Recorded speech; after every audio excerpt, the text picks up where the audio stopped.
2 little girls died. 2 others were born with memories that shouldn't exist. Part 1. The tragedy that split a family in 2. It happened on a quiet Sunday morning in Hexham, England. The kind of morning where nothing was supposed to change. But for one family, everything did. Florence and John Pollock were ordinary people. They ran a small grocery store.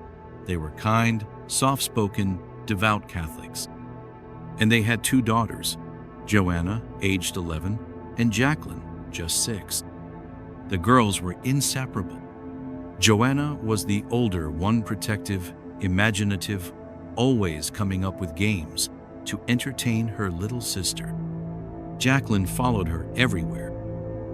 May 5, 1957. That morning, the girls begged their parents to let them walk to church on their own, just this once. It was a short route. They'd be with a friend. What could possibly go wrong? They never made it. A car, driven by a woman under the influence of heavy medication, lost control and veered onto the sidewalk. Joanna and Jacqueline were killed instantly. Their friend was severely injured. Florence collapsed. John, silent for days, later described the grief as a kind of suffocation, like walking underwater and never breaking the surface. But more than grief, something else took root in John. A belief, a sense that this wasn't the end. He began reading about reincarnation, quietly, obsessively, not as a way to move on, but as a way to listen to, understand. He told Florence God wouldn't take them unless he planned to give them back. She didn't argue, but she didn't agree either. Florence was practical, steady. She wanted peace. John wanted meaning. A year later, Florence became pregnant again. Doctors told her it was a single fetus. But on October 4th, 1958, she gave birth to twin girls, Jillian and Jennifer. Twins. Unplanned, unexpected. John was stunned and strangely certain. "These are the girls," he whispered in the hospital room. Florence said nothing. The oddities began almost immediately. Jennifer, the younger of the 2, had a birthmark on her forehead. It matched a scar Jacqueline hadn't. She got from falling off a tricycle. Another mark on her waist resembled one Jacqueline had from a surgical injection. But it wasn't just the birthmarks. It was the way they moved. The way Jillian, like Joanna, instinctively led. The way Jennifer followed, hesitated, mimicked. When the twins turned 3, Florence retrieved a box of old toys she had put away. She placed it on the floor without a word. The girls dove in. Immediately, Jennifer picked up a doll. "This is mine," she said. Jillian took a toy stroller and pushed it across the room. "You used to sit in this," she said to her sister. Florence froze. The toys had belonged to Joanna and Jacqueline. They hadn't seen them before. They hadn't been told. One day, while walking near their old neighborhood in Hexham, Jennifer pointed to a school building and said, "That's where we used to go." Jillian frowned. "No, our school was next to the church." Both schools existed. Joanna had attended the one by the church. Jacqueline, still in preschool, had gone to the one Jennifer had pointed out. The girls were 2, and arguing about schools they'd never attended. John began keeping notes. Meticulous, private notes, documenting phrases, memories, habits. One day, he overheard Jennifer say to Jillian, "You remember when we got hit by that car?" Jillian went quiet, then nodded. Florence was horrified. Not just by the content, but the calmness. The way they spoke as if it had happened in a dream. not a tragedy. The family moved to a new town when the girls were 5. And slowly, those strange memories began to fade. By age 7, they no longer referred to past lives. But John still believed. With every fiber of his being, Florence didn't know what to believe. She loved her daughters, but part of her feared they were becoming reflections of ghosts, not children of their own. Years later, a psychiatrist named Dr. Ian Stevenson came across the case. He'd spent his career studying thousands of children who claimed past life memories. He visited the Pollocks, interviewed the girls, studied John's journals, and eventually wrote, "There was no evidence of coaching, deception, or delusion. The memories, behaviors, and birthmarks align in ways that challenge conventional explanation." Of course, skeptics pushed back. They said John's obsession had shaped the girl's environment, that Florence, perhaps unconsciously, had reinforced certain behaviors. But that couldn't explain the memories that came before words, before language, before access.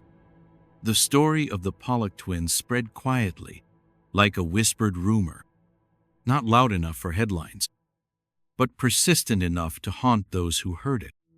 Because if it's true, if Joanna and Jacqueline somehow returned, then death, as we know it, might not be the end. It might only be the doorway.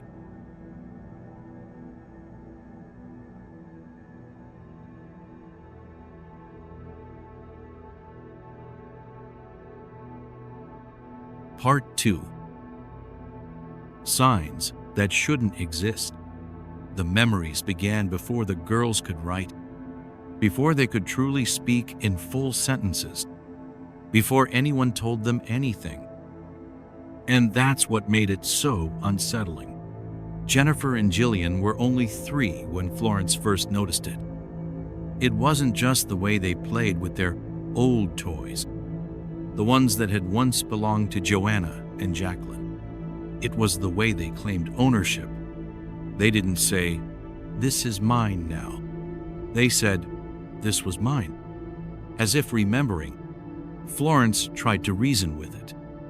Maybe they'd seen the toys without her realizing.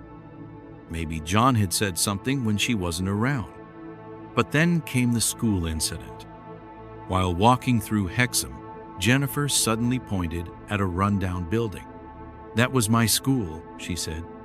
"No, it wasn't," Jillian replied. "Ours was next to the church." Both girls were certain, but neither had ever attended either school. Joanna's school had been by the church. Jacqueline's preschool had been right where Jennifer had pointed. Neither school was still open. Neither had been mentioned in the home. And yet, both girls knew. More signs came in fragments, bits of memories, sometimes mid-play, sometimes in sleep. Florence once overheard Jennifer pushing a toy pram, mumbling, "I used to do this. My head hurt after the car hit." She said it softly, without drama, as if simply remembering a bad dream. Florence's heart dropped, not just because of the words, but because of how calmly they were said. One morning, Jillian asked her mother a strange question. "Why did we have to die?" Florence froze. "What do you mean, sweetheart?" Jillian shrugged. "We died before, but now we're back." She said it like a child discussing bedtime stories. But Florence felt the room go cold. John saw it differently. To him, every new memory was proof. Proof that the girls were back, that God had answered him. He encouraged the girls to draw, to talk freely, to explore what they remembered. One day, Jillian drew a house with 2 chimneys and a garden gate. She described the rooms inside: a blue-tiled kitchen, a fireplace with cracked bricks. John recognized it. It was the home they had lived in briefly. When Joanna was only 3, Jillian had never seen photos of it. Relatives began noticing strange similarities. Jennifer held a pencil the same awkward way Jacqueline had. No matter how often she was corrected, the grip never changed. One aunt remarked that Jillian had the same posture as Joanna when standing at a window, hands behind her back, slightly tilted head. Small things, but too many to ignore. Florence began keeping a journal, not to prove anything, but to cope. Her entries were conflicted. John sees signs. I see confusion. Sometimes I want to believe. Other times, I wonder if we're shaping them to fit what we lost. She wasn't just scared of the memories. She was scared of what they might mean and what it might cost her daughters. News of the twins eventually reached Dr. Ian Stevenson. He wasn't a spiritualist or a fringe researcher. He was a psychiatrist and professor at the University of Virginia, a man who had spent decades studying thousands of children who remembered lives they'd never lived. He flew to England to meet the Pollocks. Stevenson approached the case methodically. No leading questions, no prompting. He interviewed Jillian and Jennifer separately, compared their statements to historical records, checked the parents' behavior for signs of suggestion. What he found disturbed him. He documented dozens of behaviors that aligned with Joanna and Jacqueline. Speech patterns, food preferences, odd phobias. Jennifer had a deep fear of cars, especially fast ones turning corners. Every time she heard tires screech, she would cover her ears and cry. Jillian had no such fear. Stevenson also studied birthmarks. Jennifer had two. One on her forehead, matching the spot where Jacqueline had received a fatal head wound. Another on her waist, matching an injection site Jacqueline once had. Stevenson compiled all of it, cross-referenced it with other cases, and concluded the girls showed behavior and physical evidence consistent with reincarnation. Their case stands among the strongest I've documented. His findings weren't published in tabloids. They appeared in peer-reviewed journals, quiet, academic places most people never read. But word still spread, and not everyone welcomed it. Skeptics attacked the case from multiple angles. Some said John's belief had created a self-fulfilling prophecy, that the twins were simply responding to subtle cues. Others accused Stevenson of bias, that he wanted to believe, but none could explain the memories that came before the girls could read, before they could speak in full sentences, before anyone told them what had happened in 1957. The church refused to comment. Local clergy quietly distanced themselves. In private, some believed it was a divine sign. Others feared it was something darker. Florence, meanwhile, stood between two worlds: logic and grief, faith and fear. By age 5, the memories began to fade. The girls stopped talking about the accident, stopped recalling names and details. Florence recorded it in her journal. It's like fog rolling in. The light is still there, but fading. John was heartbroken. He believed the girls were forgetting who they truly were.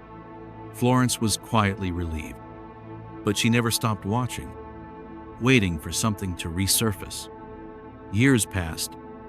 The twins grew into their own personalities, distinct, independent, but every so often, in a laugh, a glance, a sudden pause, Florence would catch something familiar, and wonder, who were these girls? New souls? Or the return of the ones she lost? And if souls really do return, why them? Why here? Why now? Some questions never find answers, only echoes.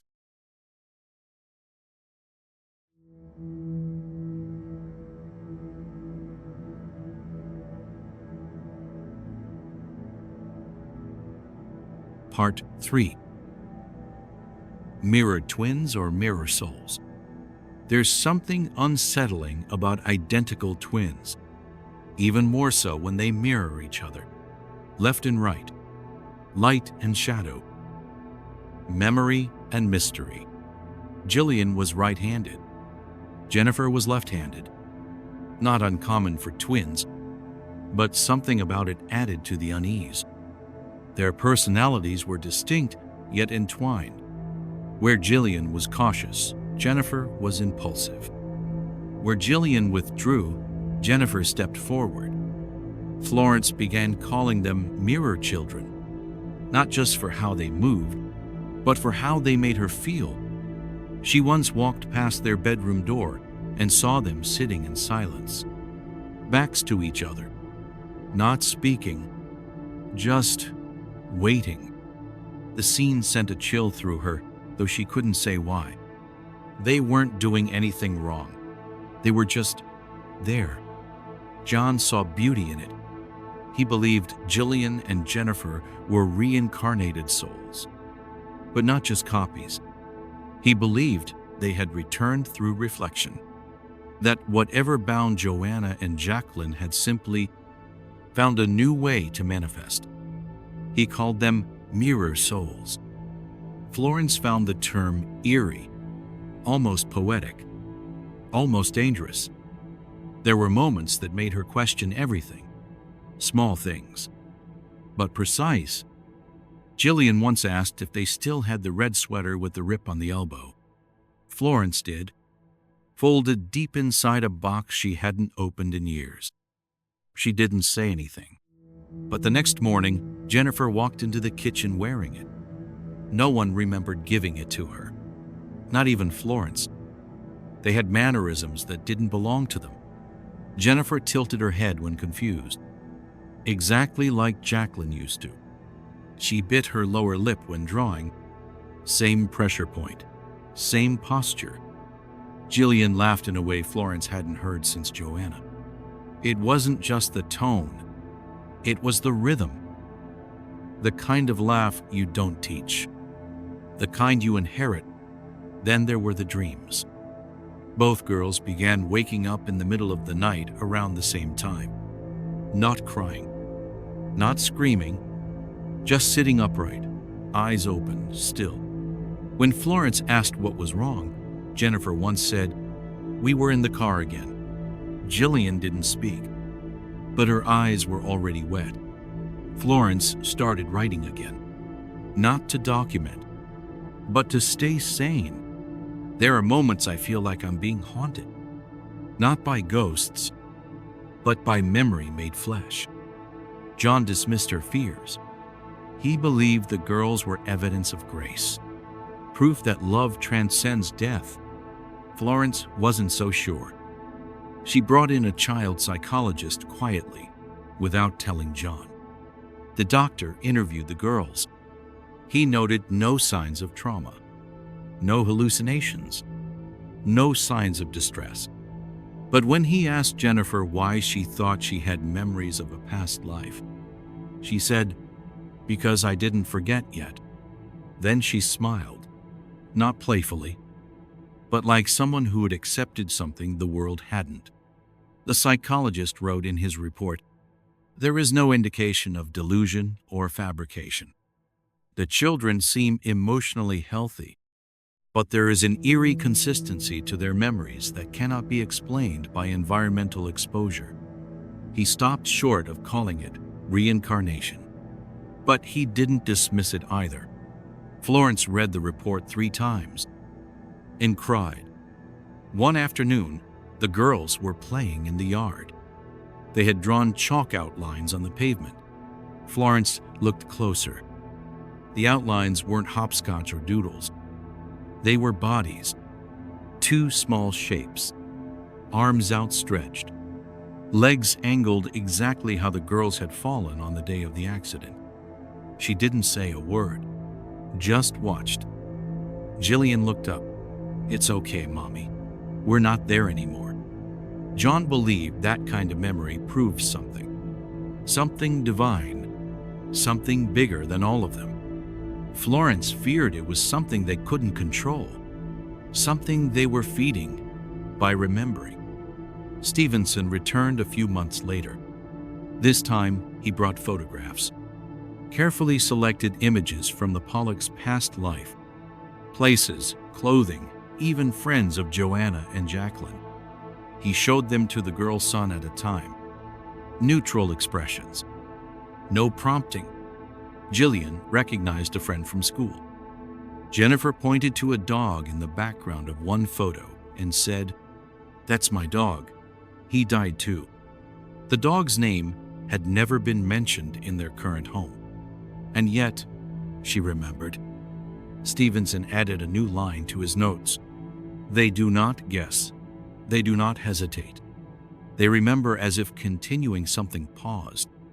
He later wrote that the Pollock case challenged everything he thought he understood. About memory. About identity. About death. Some researchers proposed mirror twin theory as a partial explanation. The girls were technically monozygotic twins with mirrored features. A biological phenomenon. Nothing mystical. But mirror image didn't explain memory. Didn't explain knowledge. Didn't explain the feeling. That uncanny, quiet feeling that something old was watching through young eyes. Stevenson once compared the Pollock case with another child he studied in Sri Lanka. A boy who remembered the life of a bakery worker from another village. In both cases, the children had accurate, detailed memories, but also a strange emotional pull toward objects and places they shouldn't know. He concluded that physical resemblance may be coincidence, but the psychological layers were something else entirely. Florence never spoke publicly about that feeling, but she lived with it every day. It wasn't fear. Not exactly. It was the sense that she had been given her daughters back, but not entirely. That somewhere, deep beneath the new skin and laughter, were echoes, soft but undeniable. Were they simply twins? Or were they continuations? If souls can mirror themselves, can they also return? Florence stopped journaling the year the girls turned 10. Her last entry read, "I no longer need to know if they are the same. I only need to love who they are."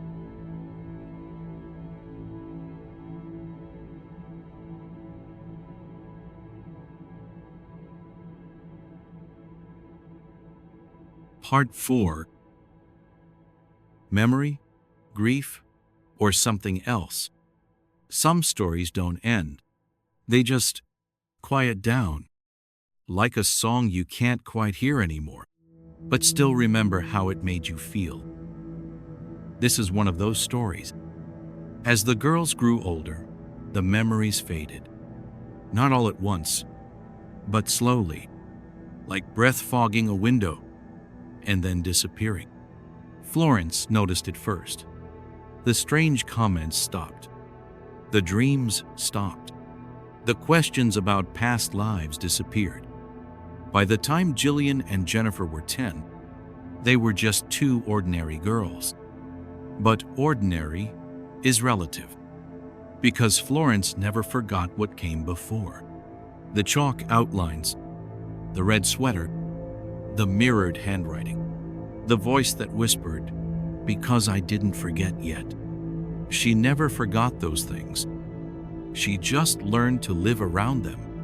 John, on the other hand, felt something sacred had been lost. He had watched his daughters grow up believing they were miracles. Now they couldn't even recall why. He asked them once, quietly, on a Sunday morning, if they remembered being someone else. Jennifer looked at him and said, "I don't think so," then went back to eating her cereal. He never asked again. Dr. Ian Stevenson published the Pollock case alongside many others. He noted that most children who reported past life memories began forgetting them between ages 5 and 8. He called it a natural amnesia, a fading of the imprint, as if the new life slowly took over the old. But in private, he admitted, the loss of memory does not erase the evidence that once existed. Skeptics continued to challenge the case. Some argued the girls were simply products of their environment, that John's belief in reincarnation shaped everything, that Florence's grief colored her perception. Others said memory is unreliable, that people see patterns where they want to. That trauma leaves echoes not of the dead, but of the living left behind. Still, none could explain the birthmarks, or the behaviors, or the knowing. By their teenage years, Jillian and Jennifer lived normal lives. School, friends, no talk of Joanna or Jacqueline. They never returned to Hexham. Florence insisted. John never argued. He kept his old notes in a wooden box under his bed, labeled unanswered. In the final chapter of his life, John became quieter, less insistent, but never less certain. He told a friend once, "Even if they forgot, I remember for them." Florence continued writing in private. Long after she stopped journaling, she wrote about silence and memory and the shape of loss. "It's not the death that haunts me," she once wrote. "It's the echoes of life trying to come back." When the girls turned 18, Florence gave them each a letter. Not a confession, not an explanation, just fragments. A list of things they used to say, drawings they made. The words, "I used to do this." Jillian read it in silence. Jennifer didn't finish hers. Neither spoke of it again. Years later, a journalist visited the family. He was writing about Stevenson, asked for permission to include the Pollock twins in a new documentary. Florence declined. "People want closure," she told him. "We only ever had continuity." The journalist asked one last question. "Do you believe they were your daughters? Come back?" Florence paused, looked at the window, the reflection of herself in the glass, and the faint voices of 2 children laughing in the garden. Then she said, "I believe we were given one more chance to love them. Whatever else that means isn't mine to decide." Stevenson passed away in 2007. His work continues through others. Researchers still debate the Pollock case in academic journals. Online forums speculate, theorize, dismiss, or defend. Some call it science. Others call it delusion. But most never forget it, because it touches a question deeper than fact, deeper than belief, deeper than science can ever fully answer. Where do we go? When we go? And is it possible that sometimes we come back? Maybe Joanna and Jacqueline were gone. Maybe Jillian and Jennifer were their own souls. Maybe everything was coincidence. Or maybe the soul doesn't move forward in a straight line. Maybe it returns through reflection, not to repeat, but to resolve. Florence passed quietly, at peace, surrounded by photos of her daughters, all 4 of them. No one ever figured out what really happened. No final answer, no verdict. Just 2 girls who remembered things they never lived, and a mother who loved them anyway. Because maybe that's what matters most. Not who we were, not what we carry, but who holds us when the remembering fades.